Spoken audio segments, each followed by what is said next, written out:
আমানতের টাকা যারা খেয়ানত করে এরা আমার নবীর অনুসারী না, একমাত্র আবু জাহালের অনুসারীরাই আমানতের টাকা মাইরা দিতে পারে, ঠিক কিনা?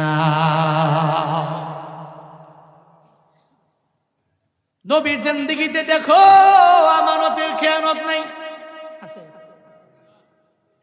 পৃথিবীর এমন কোন সেকুলার নাই যে প্রমাণ করতে পারবে আমার নবীর জিন্দেগিতে কারো টাকা নিয়ে আমার নবী মাইরা দিস। ইতিহাস প্রমাণ করতে পারবে না। আল্লাহ তো নবীরে পাঠাইলেন আমানতদারিতার জন্য। নবী খেয়ানত করে না, নবী আমানতদার, এমন দামি আমানতদার আমার নবী। নাঙ্গলকোটের মুসলমান, টুয়া হাপানিয়ার মুসলমানেরা একটু মনোযোগের কান লাগায় সইনরে বাবা, নবীর মতো আমানতদার এই দুনিয়ার মধ্যে তুমি কাউরে খুঁজে পাইবা না। এক ইহুদি আবু জাহালের বাড়ির মধ্যে গেল, টাকা রাখলো, কয় বিপদে পড়লে তোমার কাছে চাইলে তুমি আমারে দিয়ে দিবা, কয়ে যাও আমার কাছে টাকা দিয়াই যাও, পরে টের বাবা।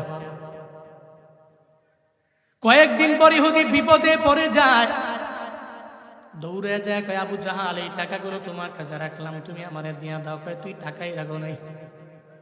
কয় তোরে চিনি না। ইহুদি কয় কয়েকদিন আগে টাকা রাখলাম, এখন তুমি আমারে চিনো না। কয় এটার নাম তো আবু জাহাল। ইহুদি একবারের জায়গায় দুবার কয় বড় বিপদের মধ্যে পড়ে গেলাম, আমার টাকাগুলো আমারে দাও, বড় উপকার আমার হয়ে যাবে। আবু জাহাল কয় দিব না। তুই কি করবি? একবারের জায়গায় দুবার যদি বলো, ঘর থেকে তরবারি আইনা তোর দেহ থেকে আমি গর্দানটাকে আলাদা করে দিব। চিল্লায় পড়া যাবে কি না? আউযুবিল্লাহ। ইহুদি চিন্তায় পড়ে গেলেন, আমার টাকা লাগবে না, টাকার বিন্দু মাত্র পরিমাণ আমার প্রয়োজন নাই। দৌড়ে রওনা হয়ে গেল। আবু জাহালের দরবারে যদি থাকি টাকাও পাবো না, আবার কল্লাটাও হারানো লাগবে, আমার দেহ থেকে গর্দান আলাদা হয়ে যাবে। চোখের পানি ফালায়া ফালায়া যখন চোখের পানি মুছতে মুছতে নিজের বাড়ির দিকে রওনা। রাস্তায় যাওয়ার পরে আমার মায়ার নবীর সাথে মোলাকাত। তার সাথে মায়ার নবীর সাথে, যেই নবীর দিলটাকে আল্লাহ পাক মায়া দিয়েই বানাইছে। মায়ার নবী ডাক দিয়া বলেন, ইহুদি কই যাও? কই তোমার কাছে বইলে তো আমার বিন্দু মাত্র পরিমাণ লাভ নাই, আরো লস হবে, আমার লাভ হবে না। এই জন্য মুহাম্মদ তোমার আমি বলতে রাজি না। নবী কয় তুমি কান্দো কেন? আমারে বলো না। একটা মানুষ যদি চোখের পানি ফেলে কান্দে, আমি নবী সইতে পারি না। এই ইহুদি আমায় বলো না, মনের মধ্যে কি ব্যথা আছে আমারে জানাও। সঙ্গে সঙ্গে ইহুদি 2-3 বার 4 বার রিকোয়েস্ট করার পরে আবার বলতে লাগলো, রে মুহাম্মদ, আবু জাহালের দরবারে টাকা দিয়ে আসলাম, কিছুদিন পরে বিপদে পড়ার পরে আমি যখন তার বাড়িতে আমার আমানতের টাকা আনতে গেলাম, মাইরা দেয়, উল্টা আমারে হুমকি দিয়া ধমক দিয়া ওই জায়গা থেকে আমারে তাড়ায়া দেয়। চোখের পানি ফালায়া ফালায়া কান্না করে চোখের পানি মুছতে মুছতে মুছতে আমি বাড়ির দিকে রওনা হয়ে গেল। নবী কয়, ইহুদি চল না, আমি নবী একটু চেষ্টা করে দেখি আবু জাহালের দরবার থেকে টাকাগুলো উদ্ধার করে দেওয়া যায় কিনা। চিল্লায়া পড়া যাবে কি সুবহানাল্লাহ? চল না, আমি একটু চেষ্টা করে দেখি আবু জাহালের কাছ থেকে টাকাগুলো উদ্ধার করে দেওয়া যায় কিনা। ইহুদি কয়, যেহেতু মুহাম্মদ বলতেছে তো যাই, হয়তো কোন একটা কাহিনী আছে। রওনা হলেন। আবু জাহালের দরওয়াজার সামনে গিয়ে কয়, এই আবু জাহাল বাড়ি আসো? কে? মুহাম্মদ। বাবারে, তুমি আমার বাড়ি কেমনে?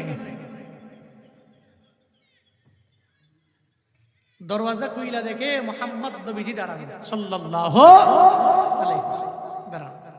পাশে আবার ইহুদি। এবার আবু জাহালের মাথা গরম না ঠান্ডা? ওই যে ইহুদিরে আমি তাড়াইয়া দিলাম, ওই ইহুদি আবার মুহাম্মদের সুপারিশ বলার জন্য নিয়ে আসলো। এত বড় সাহস ইহুদি কোত্থেকে পাইল?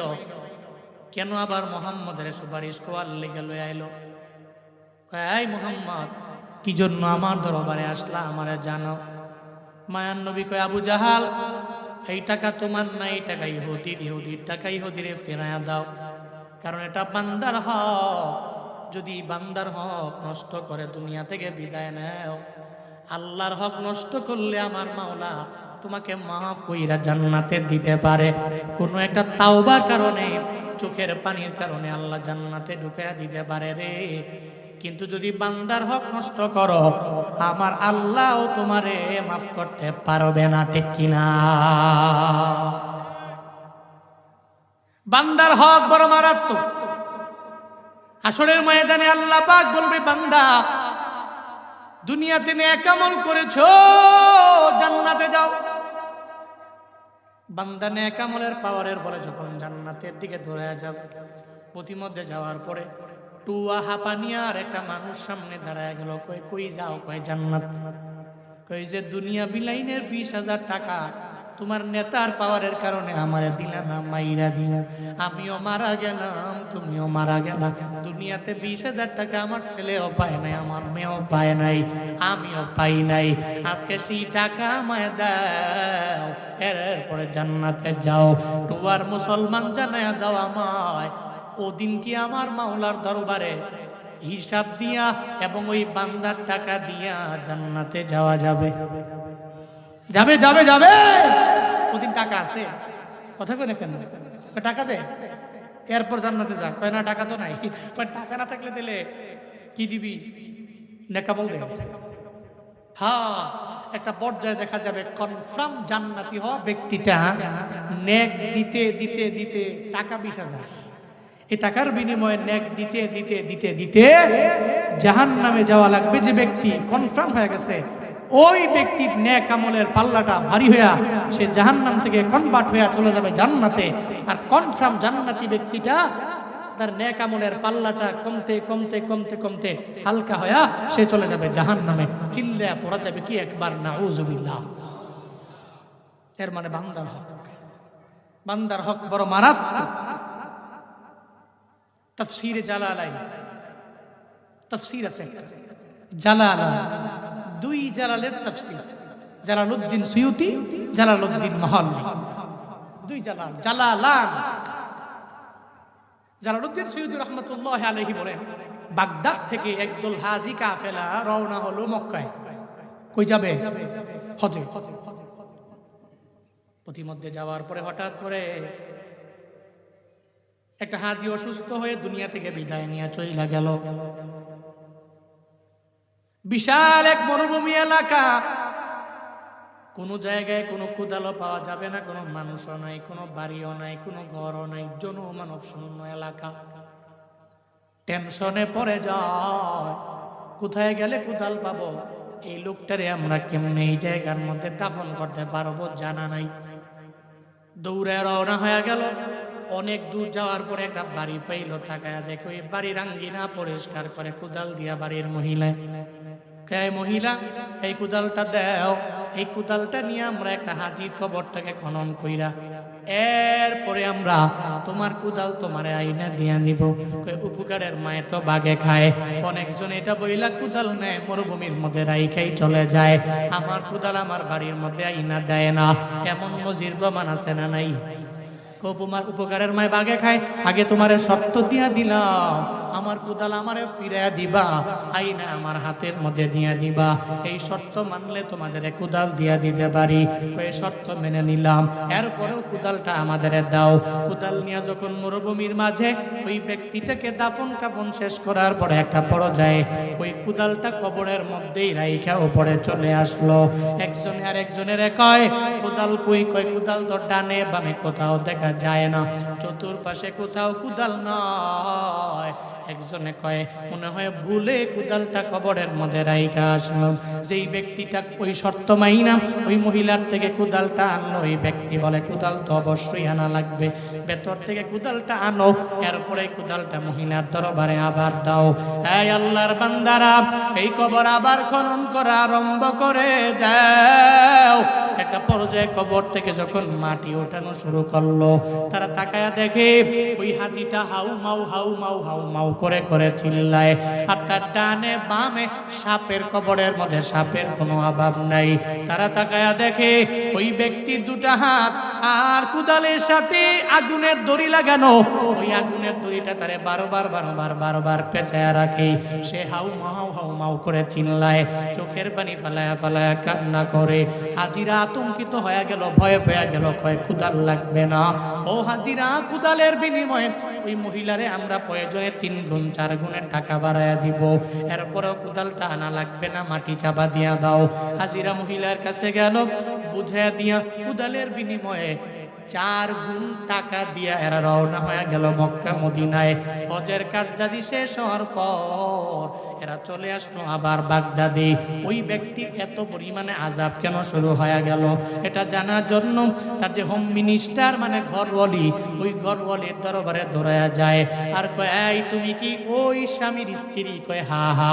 ওই ব্যক্তির স্ত্রী হলে আমাদের জানাও, কেন তার দেহে আযাব হয়ে গেল, কেন তার কবরের মধ্যে ঢুকানোর পরে এত শাস্তি হয়ে গেল, এই ব্যাপারে তো অবশ্যই তোমার জানা আছে, তুমি আমাদের জানায়া দাও। ওই মহিলা কয়, কয়দিন আগে তো একজন বিজনেস পার্টনার কেসে মারলো, মাইরা তার সমস্ত টাকা পয়সাগুলো কেড়ে নিয়ে গেল। আবার বাড়ির মধ্যে এসে কয়, এই টাকাগুলো নিয়ে আমি বাইতুল্লাহে যাব, হাজরে আসওয়াদে চুমো দিব, দিলে জিন্দেগির সমস্ত গুনাহ আমার মাফ হয়ে যাবে। আল্লাহ বুঝি তারে হজে নিয়ে যাবে, এই টাকা তো বিন্দু মাত্র পরিমাণ হালাল না, এটা হারাম। আল্লাহ ক্ষেতের চাকা খেতি ভাঙ্গে, আইলে তুইলা ভাঙ্গে না, ঠিক কিনা? আল্লাহ ক্ষেতের চাকা খেতেই ভাঙ্গে, লাইলে তুইলা আইলে তুইলা ভাঙ্গে না। আমেরিকার ক্যালিফোর্নিয়ায় আগুন কেন কেন আগুন নিভাতে পারে না? সাংবাদিকেরা কয়, আগুন কেন নিবে না, কেন নিভাতে পারি না, কেমনে লাগলো এই ব্যাপারেও জানা নাই। কেন আগুন নিবানো যায় না সাংবাদিকেরা জানে না, কিন্তু যারা মুসলমান এরা জানে ক্যালিফোর্নিয়ায় আগুন লাগলো কেন, কেন আগুন নিবানো যায় না। এ ব্যাপারে মুসলমানরা পরিপূর্ণভাবে ভালো করে জানে রে বাপ। আল্লাহর প্রতি ঈমান আর ইয়াকিন যাদের পরিপূর্ণ আছে, এরা কয়েকদিন আগেও ইসরায়েলে বলল ডলার যা লাগবে দিব, গাজাটারে পরিপূর্ণ উড়াইয়া দাও, ফিলিস্তিনের উড়াইয়া দাও। এরা মনে করলো আরেকজন ব্যক্তি দিলে কষ্ট দিলে মনে হয় আমরা ধরা খাবো না। আল্লাহর মাইট তো দুনিয়ার ভাই, এখন ক্যালিফোর্নিয়ায় আগুন লাগাইলো, এমন ভাবে লাগলো যে কেউ নিভাতেও পারে না, বন্ধ করতে পারে না। কে লাগাইলো এই ব্যাপারে বিন্দু মাত্র পরিমাণ জানে না। আল্লাহ কয়, ক্ষেতের চাকা আমি খেতে ভাঙ্গি, আইলে তুই না ভাঙ্গি না, ঠিক কিনা? ফিলিস্তিনি মুসলমানদের কান্নার আওয়াজ এই আগুন লাগাইলো। এই মাজলুমদের আর্তনাদ, যেই মাজলুমেরা চোখের পানি ফালায় কান্না করলে বুলেট মিস হতে পারে, এই কান্না আমার রবের দরবারে যাইতে মিস হয় না। বুলেট মিস হতে পারে, কিন্তু মাজলুমদের চোখের পানি রবের দরবারে যাইতে মিস হতে পারে। এজন্য ফিলিস্তিনি মুসলমানদের আগুন লাগিয়েছে ক্যালিফোর্নিয়ায়। এটার পাওয়ার কত জানেন? মজলুমের আল্লামা শেখ সাদি রহমাতুল্লাহ আলাইহি ওনার গুলিস্তা কিতাবের মধ্যে উনি একটা ঘটনা আনলেন। এক এলাকার মধ্যে একজন জালেম ছিল, জুলুম করে, মানুষের উপরে নির্যাতন করে। 2 তলা বিশাল একটা ভবন, হঠাৎ করে তাকায়া দেখে পুরা ভবনের মধ্যে আগুন লাইগা ভবনটা পুইরা গেছে। জালেম বিল্ডিং এর পাশে দাঁড়ায়া দাঁড়ায়া, দালানের পাশে দাঁড়ায়া দাঁড়ায়া চোখের পানি ফালায়া ফালায়া কান্দে আর কয়, কিসে আগুন লাগাইলো, কেন আগুন বন্ধ করতে পারি না? পাশ দিয়ে একটা বুজুর্গ যায়, একটা পীর পাশ দিয়া দিয়া হাইটা যায়। একটা পীর বুজুর্গ কয়, কিরে জালেম তুই কান্দকে? কয়, 2 তলা দালানটা কে যেন আগুন লাগাইলো, কিভাবে যেন পুইরা গেল।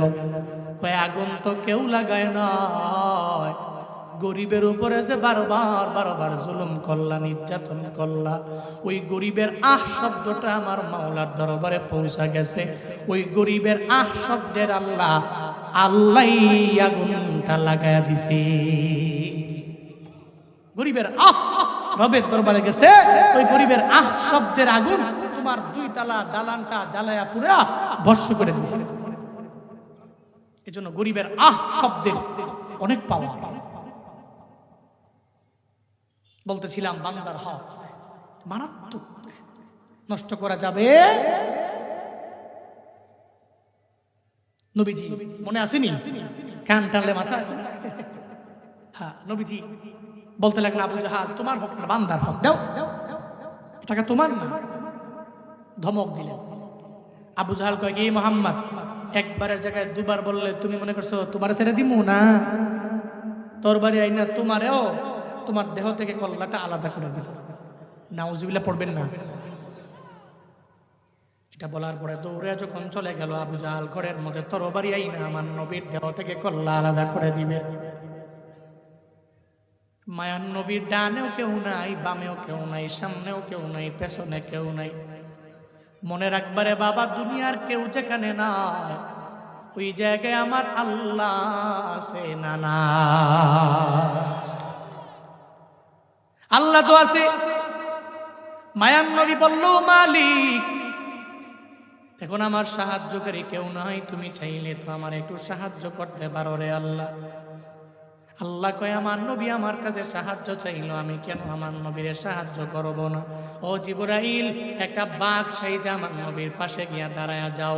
আবু জাহালের দরবার থেকে টাকাগুলা উইদ্য কইরা ইহুদির হাতের মধ্যে পৌঁছায়া দাও। জিবরাইল বাঘ সেজে যখন আমার মায়ার নবীর দিকে দৌড়ায়া যায়, একটা পর্যায়ে নবী দাঁড়ানো, আমার মায়া নবী তাকায়া তাকায়া দেখে বাঘ দৌড়ায় আসে।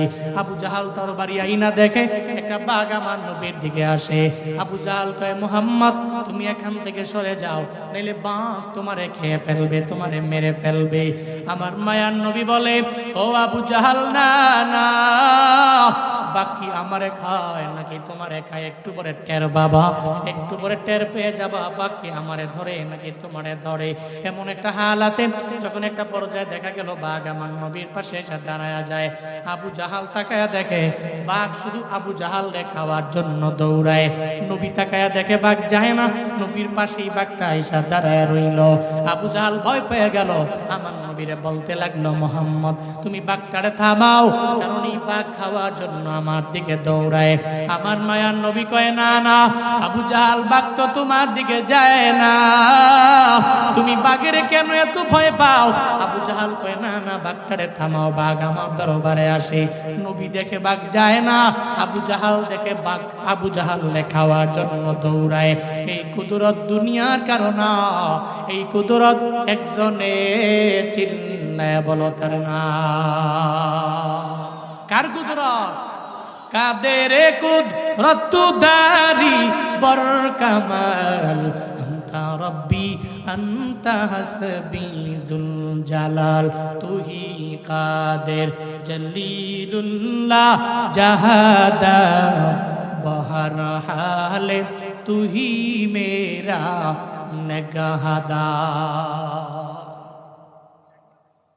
আল্লাহ পাকের কুদরতে মোট। আবু জাহাল তাকায়া দেখে বাঘ আবু জাহালের দিকে দৌড়ায়। মায়ান নবী দেখে বাঘ আবু জাহালের দিকে যায় না, বরং দাঁড়ায় রইল।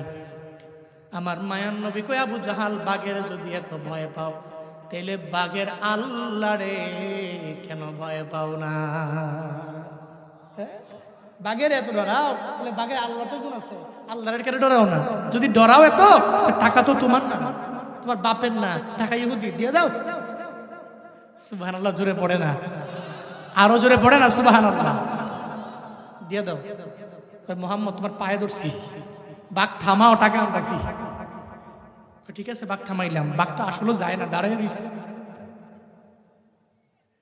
ইহুদি কাছে টাকাই না দিয়া কয়, ইহুদি যাও গা, হ্যাঁ মুহাম্মদ যাও তুমি। ডরে, বাঘের ডরে।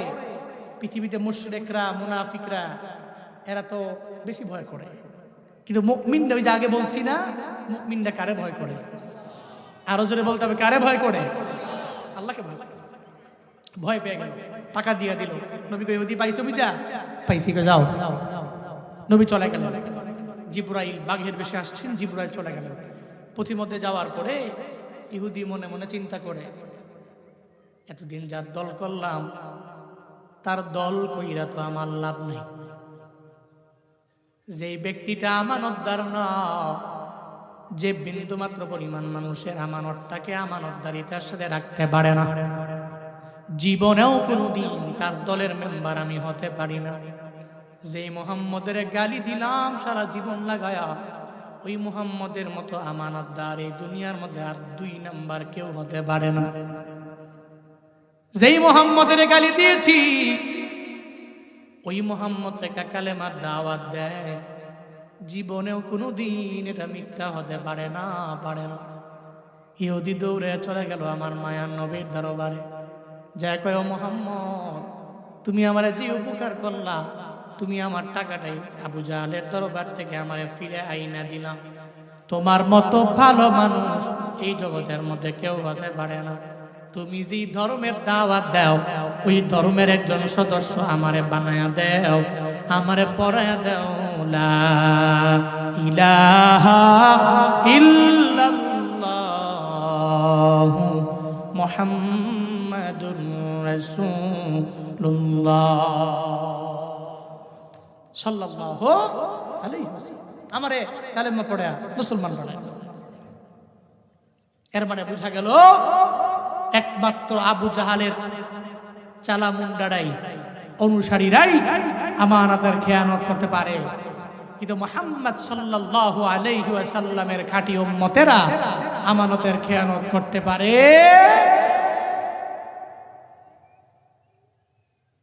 2 নাম্বার গেল। 3 নাম্বার নবীজি বলছেন, যাকাতু মাগরামা। আমার উম্মতেরা যাকাতকে মনে করবে জরিমানা। কি মনে করবে? সবাই বলতে হবে, কি মনে করবে? জরিমানা মনে করবে। যাকাত মনে করবে জরিমানা।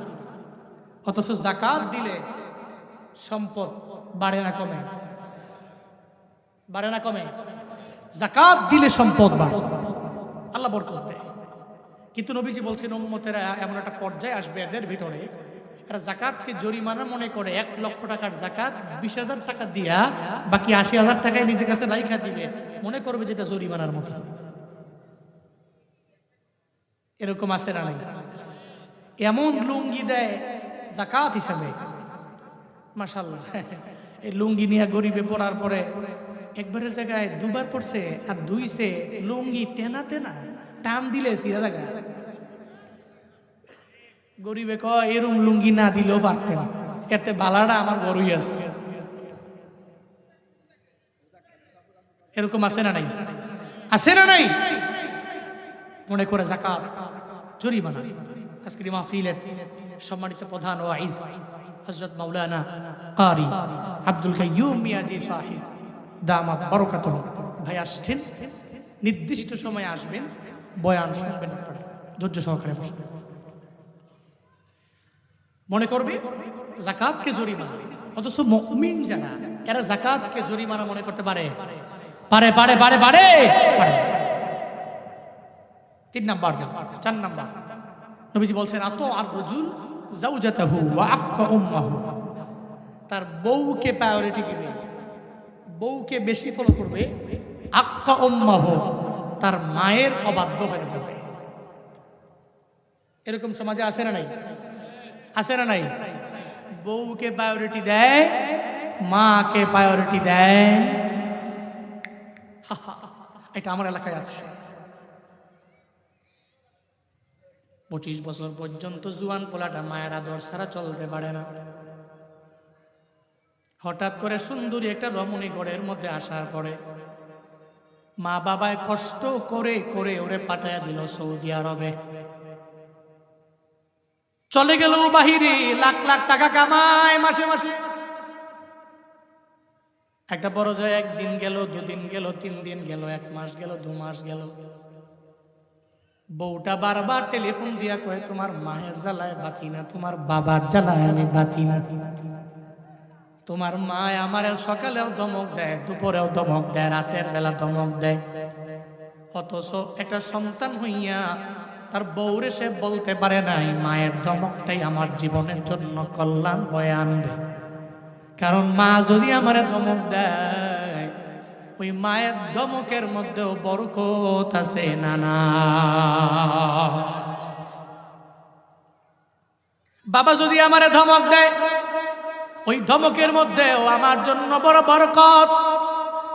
আল্লাহ বাবার ধমকের মধ্যে আমার জন্য বরকত রাখছেন। তাহলে জীবনে কোনোদিন আমি এই কথা বলতে পারবো না, বউরে আমার মায়ের কথা পাত্তা দিও না, মায়ের কথা বাদ দাও, এটা আমি বলতে পারবো না। কিন্তু এরপরেও যুবক ছেলেটা কেন যেন এবার মায়ের ফোন দেয় না, মায়ের সাথে কথাও বলে না। বাহির থেকে আসার পরে হঠাৎ করে বউ যে মায়ের কথা বারবার বলল, তোমার মায় সকালবেলা আমারে ধমক দেয়, দুপুর বেলা আমারে ধমক দেয়, রাতের বেলা আমারে ধমক দেয়। হঠাৎ করে এবার ওই মহিলা বলার পরে এবার মায়ের প্রতি একটা ঘৃণা জমে গেল। 25 বছর যে মায়ের আদর সারা বিন্দু থেকে বিন্দু মাত্র পরিমাণ চলতে পারে না, ওই ছেলেটাই এখন সকালেও মায়ের ডাক দেয় না, দুপুরেও ডাক দেয় না, রাতের বেলাও ডাক দেয় না। এমন নিমখারাম সন্তান আমগো সমাজে আছে না না? বউরে প্রায়োরিটি দিবে, মায়ের প্রায়োরিটি দেয় না। অথচ জানে না জীবনে কোনোদিন যদি মায়ের বদদুয়া যদি আমার কপালের মধ্যে লেগে যায়, আমি জীবনে উন্নত হতে পারবো না, সফলতার দোয়ার পর্যন্ত জীবনেও কোনোদিন আমি যেতে পারবো না। মায়ের দোয়া নিয়ে যদি আগাও, মনে রাখবা ওয়াইসাল কারণী আমার রবের দরবারে এত দামি হইছে, দুনিয়ার কোন সাধারণ আমলের দ্বারা না, বরং মায়ের দোয়ায় আমার রবের দরবারে কবুল হয়ে গেছে। পড়েন সুবহানাল্লাহ। ওয়াইসাল কারণী ইয়েমেনের বাড়ি, কর নামক এলাকা, জঙ্গলের মধ্যে যার বসবাস, ওয়াইসাল কারণী রাহমাতুল্লাহি আলাইহি যার নাম। মায়ের খেদমত করে, মায়ের সেবা করে, মায়ের সাথে সব দিনের জীবন অংশটা পরিপূর্ণ কাটায় দেয়, রাতে কাটায় দেয়। মায়ার নবীর চেহারা মুবারক দেখার জন্য একদিন বলে, মা গো আমি মদিনায় যাব, নবীরে দেখার জন্য আমার যাইবার বড় মনে চায়। মায় কয়, আমার তো আর কোনো দ্বিতীয় কোনো ছেলেও নাই, আমার কোনো মেয়েও নাই। ও সন্তান আমার, তুমি যদি আমারে সাইরা মদিনায় যাও, তাইলে আমারে কে দেখবে, আমারে কে খাওয়াবে? এই চিন্তায় আমি মা পড়ে যাব, মনে হয় না খায় আমি মা দুনিয়া থেকে বিদায় নিয়ে চলে যাওয়া লাগবে। ওয়াইসাল কারণী কয়, তাহলে মা আপনি কি বলেন? কয়, তুমি আমার সঙ্গেই থাক। আমার মায়ার নবীরে দেখতে যাইতে পারে না, মায়ের কাছে পরে রইল ওয়াইসাল কারণী রাহমাতুল্লাহি আলাইহি। একটা পর্যায়ে মা চোখের পানি ফেলে আমার রবের দরবারে আবদার জানায়, আল্লাহ গো, ওয়াইসাল কারণীরে তুমি জামানার শ্রেষ্ঠ শুধু ওলি বানাইলে হবে না, তুমি আমার সন্তানের জামানার সব ওলিদের ওলি তুমি বানায়া দাও। শুধু ওলি না, সব ওলিদের ওলি তুমি তারে বানায়া দাও। মায়ের দোয়া আল্লাহর দরবারে করলো, আল্লাহর দরবারে মায়ের দোয়া কবুল হয়ে গেল। ওয়াইসাল কারণী রাহমাতুল্লাহি আলাইহি জামানার শ্রেষ্ঠ ওলি আল্লাহ তারে বানায়া দিলেন। ওদিকে মায়ার নবী মদিনায়, আল্লাহ পাক রব্বুল আলামিন আমার নবীর স্বপ্ন যোগে নবীর দেখায়া দিলেন, নবী গো আপনার একজন আশেক আছে, ইয়ামানের কর্ণ অঞ্চলের মধ্যে বসবাস, মায়ের কথা মানতে যাইয়া মদিনায় ইয়ামান থেকে আপনাকে দেখার জন্য আসতে পারে না। আল্লাহ পাক বলছে মায়ের অবাধ্য হওয়া যাবে না, এই জন্য নবী আপনাকেও দেখতে আসতে পারে নাই। তার মা হাত তুইলে আমি রবের দরবারে দোয়া করার কারণে এত পরিমাণে আমি আল্লাহ কবুল করে নিলাম, এত পরিমাণে গ্রহণ করে নিলাম, এত পরিমাণে আমি আল্লাহ অ্যাকসেপ্ট করে নিলাম। আমি আল্লাহ তারে মুস্তাজাবুদ দাওয়া বানায় দিলাম, এমন মুস্তাজাবুদ দাওয়া যে দোয়া করতে দেরি হবে, আমি আল্লাহ কবুল করতে দেরি করব না। পড়েন সুবহানাল্লাহ। তারে আমি মুস্তাজাবুদ দাওয়া বানিয়ে দিলাম। কার দোয়ায়? সবাই বলতে হবে কার দোয়ায়? মায়ের। মায়া নবী স্বপ্ন যুগে দেখলেন ওয়াইসাল কারণীকে।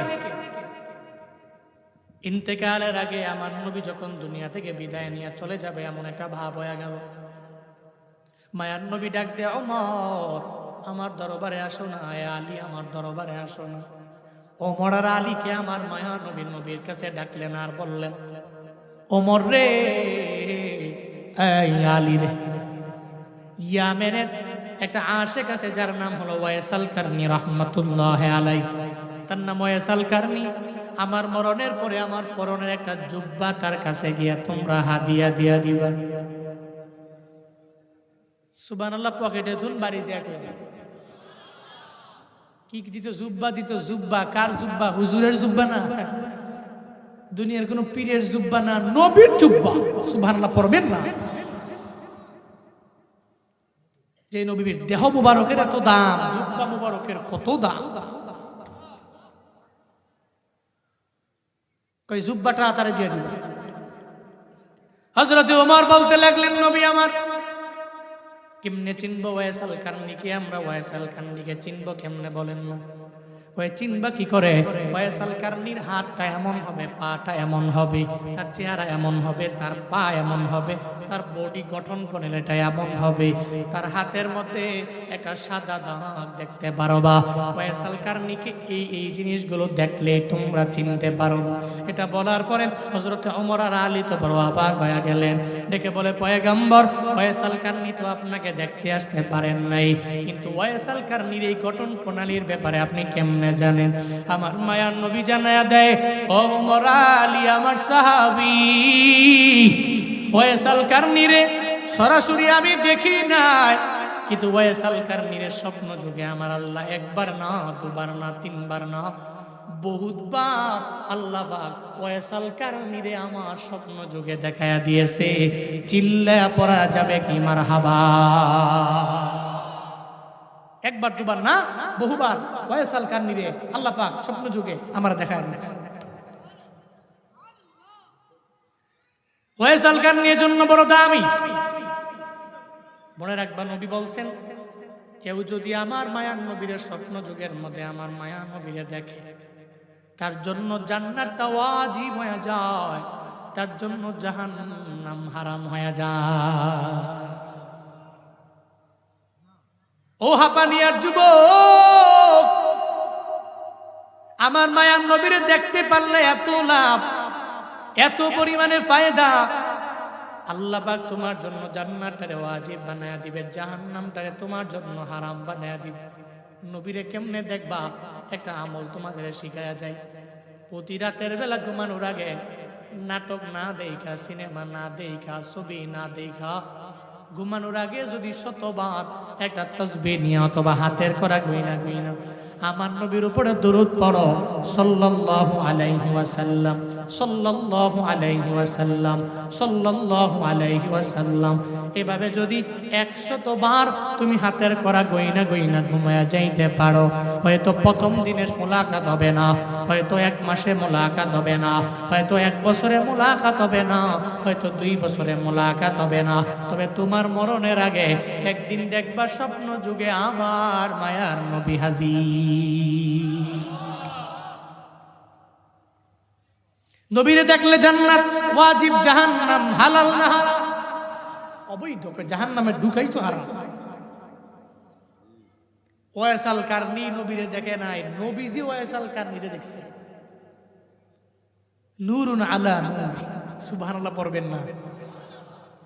নবী কয়, এই জিনিস দেখলে ওয়াইসে চিনবা। ওমর আর আলী নবীজির ইন্তেকালের পরে জুব্বা নিয়ে গেলেন, এলাকায় যাওয়ার পর কই রে ওয়াইস আল কারনিরে চিনো? অনেকে চিনে না, এক রাখাল কই চিনি। তো রাখাল ওই জঙ্গলে থাকে, তবে জানি মার খেদমত করে। সুবহানাল্লাহ পড়বেন না? মাকে বড্ড ভালোবাসে। রাতের বেলা সেজদায় পড়ে চিল্লায়া হাউ মাউ করে বাবের দরবারে কান্দে। তার নাম ওয়াইস আল কারনি। ওমর আর আলী কয়, হ্যাঁ মনে হয় নবীর কথার সেই ওয়াইসকে পাওয়া গেছে। দৌড়ে চলে গেলেন জঙ্গলের ভিতরে, যায় দেখে ওয়াইস আল কারনি দাঁড়ায় আছে। হ্যাঁ ওয়াইস আল কারনি।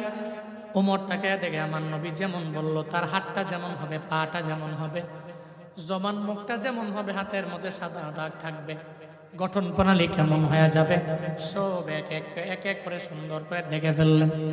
দেখে বলে, আপনি ওয়াইস আল কারনি? কয়, আমি ওয়াইস আল কারনি। আমরা নবী সাহাবা, আমার নাম ওমর, ওনার নাম আলী। নবী আপনার জন্য একটা জুব্বা হাদিয়া পাঠাইছি। ওয়াইসাল কারনি কয় না রে, আমি সেই ওয়াইসাল কারনি না, কারণ আমি ওয়াইসাল কারনি যদি হই আমি এত পরিমাণে দামি হতে পারি না, আমার নবী আমারে জুব্বা দিবে, নবী আমারে জুব্বা দিতে পারে না, এত পরিমাণে দামি আমি হতে পারি না, এত পরিমাণে আমলের পুঁজি আমার না। ওমর কয় ওয়াইসাল কারনি নিজের বেলায়াত জারি করে দাও, যদিও মানুষ জানে না, আল্লাহ তো আমার নবীরে তোমার ব্যাপারে জানায়া দিয়েছে, বলেন মারহাবা। আল্লাহ জানাই দিছে, তুমি আর নিজেরে গোপন কইরা লাভ নাই, নবী জানে। ওয়াইসাল কারনিরে বলে এই জুব্বাটা তুমি পরে নাও, আমার নবীর জুব্বা, এই জুব্বাটা পইরা তুমি চইলা যাও। জুব্বাটা পইরা নিয়ে যখন ভিতরে চলে গেলেন, সিজদার মধ্যে পড়ে গেলেন, আমার মায়ার নবীর আল্লাহর দরবারে বারবার ওয়াইসাল কারনি আল্লাহর দরবারে বলে, আল্লাহ গো, তোমার আমার যে সম্পর্ক, এটা তুমি তোমার বন্ধুরে কেন জানাইলা? তোমার বন্ধুরে জানানোর পরে তোমার বন্ধু সাহাবায়ে কেরামের জানাইলো, এমন একটা হালাত হয়ে গেল, এখন সবাই তো আমার ব্যাপারে পরিপূর্ণ জেনে যাবে। আল্লাহ গো, কেন তুমি তোমার বন্ধুরে জানাইলা? কেন বন্ধুদের সাহাবাদেরকে তোমার বন্ধু জানাইলো? যেহেতু জানাইলো, তাইলে আমার নবী বলছে, ওই যে ওমর জানায়া দিছে, তুমি জুব্বাটা পইরা নবীর উম্মতের জন্য দোয়া করবা। ওয়াইসাল কারনি সিজদায় পড়ে আল্লাহর দরবারে বারবার আবদার জানাইতে লাগলো, আল্লাহ গো, তোমার নবীর তোমার বন্ধুর জুব্বাটা আমার পরনের মধ্যে আমি পড়লাম, আমার দেহের মধ্যে এখন আছে, আমি সিজদার মধ্যে পড়ে গেলাম, তোমার দরবারে আবদার জানাই, আমার মায়ার নবীর শতভাগ উম্মতের তুমি মাফ করে দাও। যারা আউলিয়া, এরা সিজদার মধ্যে আমার আল্লাহর সাথেও কথা বলতে পারে কি পারে না? ইলহাম জারি হয়, আল্লাহর সাথে কথা বলতে পারে। আল্লাহকে বলতে লাগলো, নবীর শতভাগ উম্মতের মাফ করে দাও। আল্লাহ কয়, আয় ওয়াইসাল কারনি, পাগলামি করলে হবে না, শতভাগ উম্মতরে মাফ করলে তো হবে না। এদের মধ্যে জানাকার আছে, এদের মধ্যে এমন আছে রে যারা মা বাবার খেদমত করে না, এদের মধ্যে এমন আছে যারা বেনামাজি, এদের মধ্যে এমন আছে যারা রোজা রাখে না, আমল করে না, এদের সবাই তো মাফ করা যাবে না। ওয়াইসাল কারনি কয় না, শতভাগ মাফ করে দেওয়া লাগবে। আল্লাহ কয়, যা রে, নবীর 10 ভাগ উম্মতেরে আমি আল্লাহ মাফ কইরা দিলাম। ওয়াইসাল কারনি আবার ডাক দেয়, ও দয়ার আল্লাহ, হবে না, আমার নবীর উম্মতের শতভাগ মাফ করা লাগবে। আল্লাহ কয়ে, যা 20 ভাগ আমি আল্লাহ মাফ করে দিলাম। এরপরেও কয় হবে না, শতভাগ মাফ করা লাগবে। কয়, না রে পাগলা, যা এরপরেও বলার কারণে 30 ভাগ উম্মতের মাফ করে দিলাম, এরপরেও কেউ হবে না। কয়, তাইলে 40 ভাগ উম্মতের আমি আল্লাহ মাফ করে দিলাম। এমন একটা হালাতে হযরতে ওমর যখন যায় ডাক দেয়, ওয়াইসাল কারনি, আমাদের বিদায় দেও, আমরা চলে যাব আমাদের এলাকায়, মানে মদিনায় চলে যাব, ইয়ামেনে থাকতে পারবো না, বিদায় দাও। ডাক দেওয়ার পরে সিজদা থেকে লাফ দিয়ে জায়গা কয়, হায় হায়, ওমর আলী করলেন কি আমারে? আমি তো সিজদায় আল্লাহর সাথে নবীর পরনের জুব্বা পইরা কথা বলতেছিলাম, যদি ডাক না দিতেন, আমি আল্লাহর সাথে এমন সম্পর্ক লাগাইছিলাম, ডাক না দিলে 40 ভাগ কেন, শতভাগ নবীর উম্মতদেরকে মাফ চাইয়া আল্লাহর কাছ থেকে উম্মতগুলারে জান্নাতি বানায় দিতেন। এরা মুস্তাজাবুদ দাওয়া, আল্লাহকে ডাকতে দেরি, আল্লাহ ডাকে সাড়া দিতে দেরি করে। কেমনে সম্ভব? মায়ের দোয়ার বদৌলতে। কার দোয়ার বদৌলতে? সবাই বলতে হবে, কার দোয়ার বদৌলতে? এরা মার কাছ থেকে দোয়া নিবেন, নাহলে বদ দোয়া নিবেন।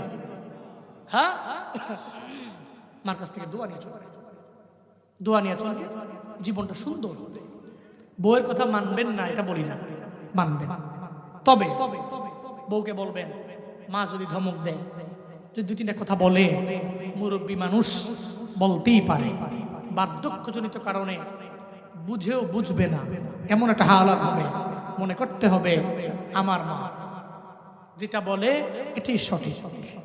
কিন্তু মায়ের সাথে চোখ রাঙিয়ে জীবনে কোনোদিন কথা বলো না, তোমার যা আবদার আমি পূরণ করবো, তবে মায়ের বিরুদ্ধে যে কিছু আমাকে বলা যাবে